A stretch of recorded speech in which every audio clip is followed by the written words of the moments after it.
नमस्कार, आप सभी का स्वागत है। आप देख रहे हैं न्यूज 24 और मैं हूं आपके साथ अंजलि आनंद। चित्रकूट धाम भगवान श्री राम और रामायण का सबसे बड़ा सबूत। 14 साल के वनवास काल में श्री राम पत्नी सीता और भाई लक्ष्मण के साथ चित्रकूट की पावन धरती पर 11.5 साल रुके थे। चित्रकूट में एक त्रेता युग काल से जुड़ी एक रहस्यमयी जगह है। पहाड़ों के बीच मौजूद गुफा और लबालब पानी से भरी ये जगह है आज भी विज्ञान के लिए एक अबूझ पहेली है। श्री राम से जुड़े इन साक्ष्यों की तलाश और उन्हें आप तक पहुंचाने के लिए न्यूज 24 की टीम भी चित्रकूट पहुंची। आइए आपको दिखाते हैं न्यूज 24 के कैमरे में कैद भगवान राम से जुड़े निशानी। जहां होती है राम नाम की लूट, राम भक्तों का धाम चित्रकूट। श्री राम के साक्ष्यों से है भरी मध्य प्रदेश की गुप्त गोदावरी। अयोध्या में उत्सव की तैयारी, राम धाम में भक्तों की भीड़ भारी। भारतवर्ष श्री राम के साक्ष्यों से भरा पड़ा है और ऐसे साक्ष्यों को समेटे हुए है धर्मनगरी के नाम से जाना जाने वाला उत्तर प्रदेश का चित्रकूट जिला। चित्रकूट का कुछ हिस्सा मध्य प्रदेश में भी आता है और उसी चित्रकूट में है भगवान राम से जुड़ी एक ऐसी गुफा जिसमें आज भी मौजूद है भगवान राम से जुड़े कई अजीबोगरीब रहस्य। श्री राम और उनके भाई लक्ष्मण से जुड़े रहस्यमयी साक्ष्यों की तलाश में न्यूज 24 की टीम भी चित्रकूट की पहाड़ियों के बीच से होते हुए गुप्त गोदावरी नाम की उस जगह पर पहुंची जो युगों से रहस्य का विषय तो है ही, साथ ही साथ करोड़ों राम भक्तों के लिए बेहद पवित्र स्थल भी है। बताया जाता है कि ये गुफा प्राकृतिक है और त्रेता युग में ही इस गुफा का निर्माण हुआ था। इसी गुफा में श्री राम ऋषि मुनियों के साथ चर्चा करते थे। इसी गुफा में माता सीता और लक्ष्मण भी वनवास के दौरान रुके थे।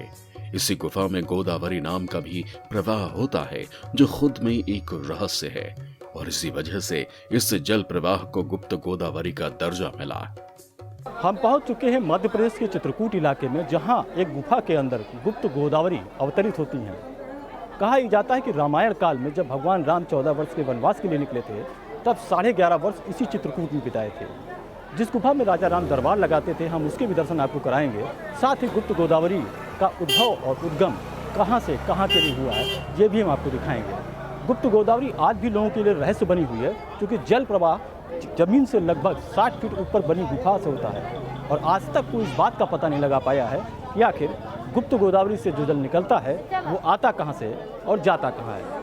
सबसे पहले हम आपको सकरी गुफाओं के अंदर मौजूद गुप्त गोदावरी के पवित्र दर्शन करवाते हैं। न्यूज 24 की टीम उस गुफा के अंदर पहुंची जहां गुफा में घुसते ही जल प्रवाह दिखाई पड़ता है। जैसे जैसे आप गुफा के अंदर जाएंगे वैसे वैसे लगातार गुफा में बह रहे इस जल का स्तर लगातार बढ़ता ही जाएगा। गुप्त गोदावरी की ये वही गुफा है जिसे प्राकृतिक कहा जाता है। गुफा काफी लंबी और सकरी भी है।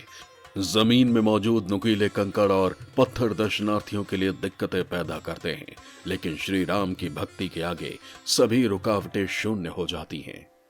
अब हम पहुंचे हैं गुप्त गोदावरी की उस गुफा में जहां से माँ गुप्त गोदावरी जो है वो निकलती हैं। ये प्रवेश द्वार है और प्रवेश द्वार से ही यहाँ से हम अंदर चलते हैं और देखेंगे कि किस तरह से जो गुप्त गोदावरी का उद्भव है वो यहाँ से होता है और उसके बाद गुप्त गोदावरी कहाँ जाती है।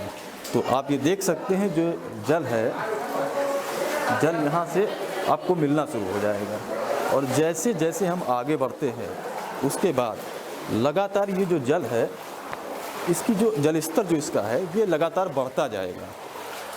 प्राकृतिक गुफा है ये, किसी भी आधुनिक उपकरण के इस्तेमाल से इस गुफा को बनाया नहीं गया है और पूरी गुफा ये रामायण काल से ही रामायण में उल्लेख है इसका, इस गुफा का भी। और चूँकि चित्रकूट वो धाम है जहाँ भगवान राम 14 वर्ष के वनवास पे जब आए थे तो उन्होंने 11.5 साल इन्हीं गुफाओं में गुजारे थे। तो जैसे जैसे हम आगे बढ़ते जा रहे हैं जल स्तर आप देख सकते हैं कि लगातार बढ़ता जा रहा है और इन गुफाओं को देखिए आप कि अंदर जैसे पहुंचेंगे, प्राकृतिक गुफा है हमने आपको पहले बताया, और जैसे जैसे अंदर हम जाते हैं बहुत गुफा सक्रिय होती चली जाती है। और एक ख़ास बात ये है कि लोगों का यहाँ जो लोग रहते हैं उनका कहना है कि जब बारिश का वक्त आता है तो यहाँ बाढ़ भी आती है और ये जो निशान आप देख रहे हैं, ये निशान जल स्तर के हैं। जो जैसे जैसे जल स्तर बढ़ता है वैसे वैसे जो पत्थर हैं, ये पत्थर स्वतः कटने लगते हैं। अब अंदर गुफा में हम आपको ले चलते हैं। इन सकरी सकरी गलियों से एकदम देख सकते हैं आप कि निकलने की जगह जो है वो एकदम सकरा रास्ता है। उसके बाद एक बार फिर से हम अपने सहयोगी से कहेंगे कि वो दिखाएं कि जो जल स्तर है, इस जल स्तर को देखिए, लगातार जो पानी का जो स्तर है वो यहाँ बढ़ता जा रहा है। आगे चलते हैं और देखेंगे कि जो माँ गोदावरी का जो उद्भव स्थल है, यहाँ से स्वतः जो जल प्रवाह है वो शुरू होता है। अब देखिए गुफाओं के रास्ते से हम यहाँ पहुँच गए हैं और इस जल प्रवाह को भी आप देखिए कि जिस गति से ये पानी यहाँ निकल रहा है, आप समझ सकते हैं कि किस तरह से पानी का जो वेग है, जो रफ्तार है वो कितनी है। और ये गुफाओं से ही, जो गुफा है, गुफा के अंदर पत्थरों से ही रिसने वाला पानी है। मान्यता है कि गुप्त गोदावरी की इस गुफा में भगवान श्री राम और उनके भाई लक्ष्मण स्नान करने आते थे और यहाँ आज भी राम कुंड और लक्ष्मण कुंड नाम से दो छोटे जलाशय मौजूद हैं और इन्हीं जलाशयों के करीब मौजूद है वो स्थान जहाँ से गोदावरी नदी का उद्गम माना जाता है। माँ गुप्त गोदावरी के उद्भव स्थल तक हम पहुँच चुके हैं और आपको जल प्रवाह की जो आवाज़ें हैं वो भी हम सुनाना चाहेंगे। देखिए किस तरह से जल है वो बहुत तेज गति से जो जल प्रवाह है वो यहाँ हो रहा है। और आगे चलते हैं, जिस जगह पे रामकुंड है, यहाँ रामकुंड में हम आपको दिखाएंगे कि जो उद्भव स्थल है वो इसी रामकुंड को माना जाता है कि भगवान राम और लक्ष्मण दोनों यहाँ स्नान करते थे और ये वो रामकुंड है। रामकुंड को आप देखिए, ये रामकुंड बगल में लक्ष्मण कुंड ये है और रामकुंड बगल में है। वो लक्ष्मण कुंड है। तो आगे चलते हैं, हम आपको दिखाएंगे कि ये वो मुख्य जगह है जिस जगह से माँ गोदावरी जो है उनका उद्भव हुआ है। और इन्हीं जो ये पहाड़ हैं, इन पहाड़ों के बीच से ही इस पानी का जो जल है उसका रिसाव होता है। और गुप्त गोदावरी इन्हें इसलिए कहा जाता है क्योंकि इनके उद्भव का और इनके विलुप्त होने का आज तक किसी को पता नहीं चला है। इन पत्थरों के बीच से जिस तरह से, जिस वेग से ये पानी निकल रहा है वो अकल्पनीय है, उसके लिए कुछ भी नहीं कहा जा सकता है। और ख़ास बात ये है कि आप सोचिए कि पहाड़ों से रिसने वाला जो पानी है, उस पानी में आपको मछलियाँ भी मिलेंगी यहाँ पर। कहा जाता है कि वनवास काल में जब भगवान राम पत्नी सीता और भाई लक्ष्मण के साथ इस स्थान पर पहुंचे तो श्री राम से मिलने और उनके चरण पखारने खुद माता गोदावरी यहाँ चली आई। हालांकि ये आज भी रहस्य है कि इस गुफा में पत्थरों के बीच से प्राकृतिक रूप में पानी आया कहाँ से। सर ये नासिक पंचवटी से आए हैं भगवान श्री राम से मिलने के लिए यहाँ पर। और ये प्रथम गुफा में जो धनुष कुंड के नाम से जाना जाता है वहाँ पर प्रकट हुई हैं। और ये सेकंड गुफा से बाहर निकलने के बाद ये वापस 100 कदम जाने के बाद ये यहीं पर गुप्त हो जाती है। इसलिए इस धाम का नाम गुप्त गोदावरी के नाम से जाना जाता है। ये नदी मनोहर पाप नाशिनी माता गुप्त गोदावरी कहलाती हैं और नासिक पंचवटी से भ्रमण करते हुए यहाँ प्रभु श्री राम से मिलने आती हैं। यही इसका बताया जाता है लेखक से। न्यूज 24 की टीम उस गुफा के भीतर भी पहुंची जो अपने भीतर त्रेता युग के कई रहस्यों को समेटे हुए है। बड़ी बड़ी चट्टानों के बीच सकरे रास्ते से हम जैसे ही गुफा में पहुंचे तो हमारे सामने था वो राम दरबार जिसके बारे में मान्यता है कि वनवास काल में भगवान श्री राम ऋषि मुनियों के साथ चर्चा करके उनकी समस्याओं का निवारण करते थे।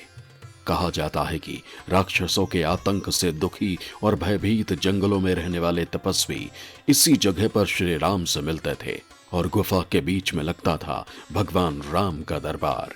मान्यता है कि जब पंचवटी से माता सीता का रावण ने हरण किया था तो उसके बाद लंका पर विजय की पूरी रणनीति राम दरबार में ही बनाई गई थी। राम दरबार के बाद गुफा में आगे बढ़ने पर एक कुंड दिखाई पड़ता है जिसमें लगातार पानी पहाड़ों से निकल कर आता है और इस कुंड के पानी के बाहर निकलने का कोई रास्ता नहीं होने के बावजूद कुंड कभी ओवरफ्लो नहीं होता।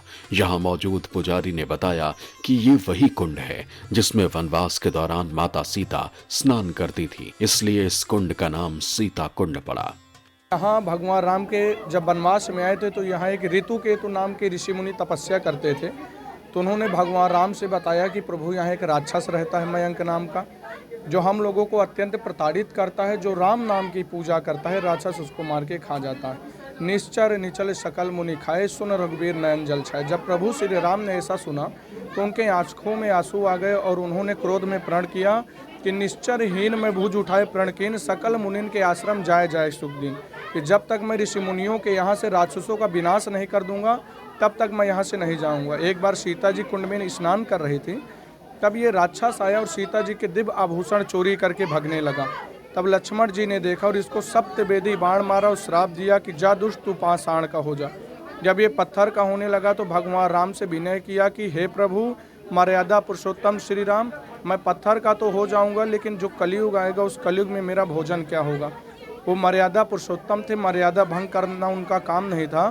तभी उन्होंने वरदान दिया कि जाओ मैं तुम्हें वरदान देता हूँ कि तुम पत्थर की शिला तो रहोगे लेकिन जो तुम्हारा कलयुग में दर्शन करने लोग आएंगे तुम उनके मानसिक पापों को खाओगे, वही तुम्हारा भोजन होगा। और इस शिला को सीता जी के एक बाल से लटका दिया। आज से 40 साल पहले इस शिला को बांस द्वारा हिलाया जाता था तो एक खटखट की आवाज़ करती थी, इसीलिए इसको क्षेत्रीय भाषा में खटखटा चोर कहते हैं। इसका वास्तविक नाम है पाप मोचन शिला। सीता कुंड से निकलने के बाद नजर आता है गुप्त गोदावरी का उद्गम स्थल से पहले का एक और कुंड, जिसे धनुष कुंड के नाम से जाना जाता है। मान्यता है कि भगवान राम जब रात्रि विश्राम करते थे उस समय वो अपना धनुष यहीं पर रखते थे, इसीलिए इस कुंड का आकार धनुष के आकार का हो गया और बाद में इस कुंड का नाम धनुष कुंड पड़ा। गोदावरी तक पहुंचने के लिए उसके पहले धनुष कुंड पड़ता है। ये उद्गम स्थल माना जाता है गुप्त गोदावरी का।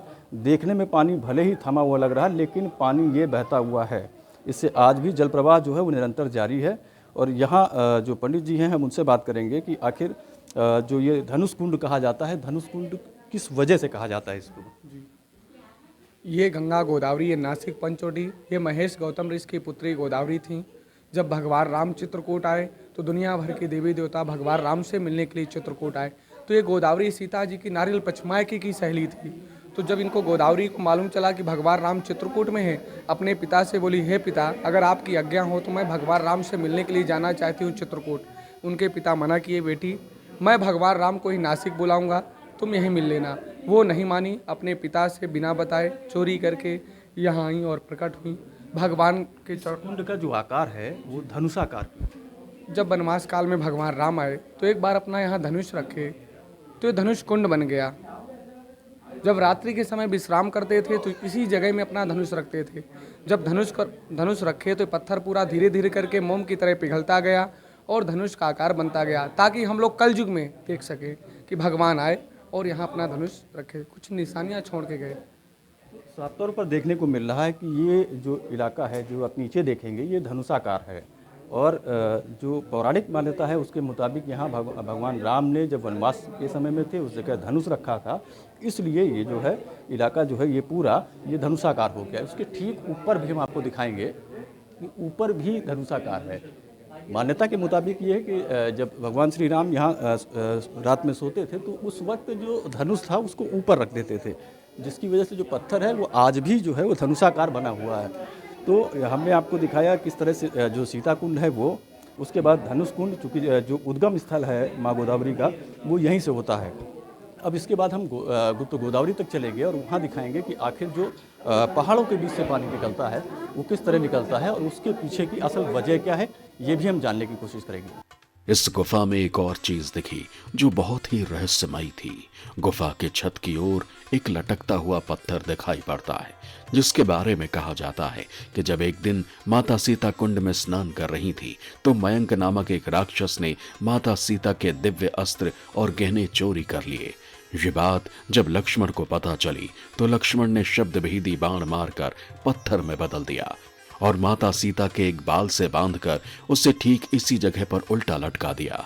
आश्चर्य की बात यह है कि ये विशाल पत्थर को डंडे से हिलाया जा सकता है, लेकिन मध्य प्रदेश सरकार ने सुरक्षा को ध्यान में रखते हुए पत्थर को हिलाकर देखने पर रोक लगा दी।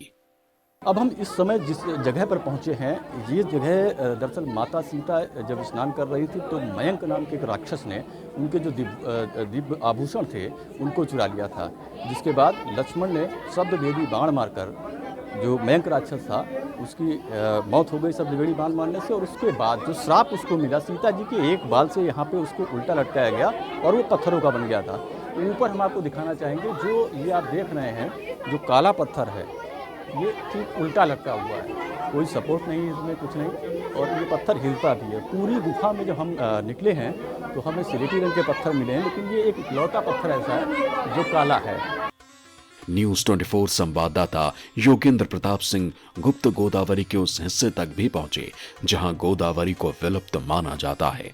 मतलब इस स्थान पर आकर गोदावरी का पानी आगे बहना खत्म हो जाता है। हमने आपको गुप्त गोदावरी के दुर्लभ दर्शन तो करा दिए और उनका उद्भव जो था वो भी दिखाया, लेकिन अब हम आपको दिखाते हैं कि जिस जगह से गुप्त गोदावरी निकली है वहाँ से महज 100 मीटर की दूरी पर इस तरह से जो गुप्त गोदावरी का जल प्रवाह है ये निरंतर आपको इसी तरीके से देखने को मिलेगा। और नीचे आखिरकार जो गुप्त गोदावरी हैं वो विलुप्त कहाँ होती हैं वो भी हम आपको दिखाते हैं। आगे चलते हैं, क्योंकि जो एक कुंड यहाँ बना हुआ है उस कुंड में ही जाकर जो गुप्त गोदावरी का जो जल है वो विलुप्त होता है।